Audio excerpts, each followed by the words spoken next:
We already talked about stretching your hip flexor and then immediately strengthening your oppositional muscles, so your glutes, hamstrings, basically your hip extension, stretching hip flexion, strengthening hip extension. So we're going to talk about that today in regards to your abduction. And pretty simple, we're going to do a pretty simple version of it, but I'm going to give you this specific application of it so that maybe you can attach it to other aspects of your body. Why is your adduction versus abduction important?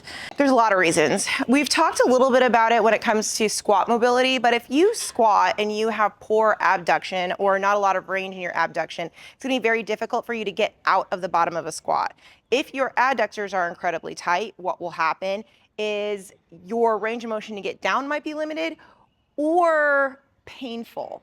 If your hips don't have enough space to move internally, externally, out and in, and they're stuck in one version, you're gonna be missing the required range of motion for a lot of our different activities. So step-ups, lunges, squats, and the more you limit in one joint, you're gonna see limitations in your other joints. So a lot of times whenever I see someone that has shoulder issues, we probably have hip issues as well. So you'll want to create as much range of motion and independence of joint activity as possible, and this is a way to address specifically your adduction and abduction.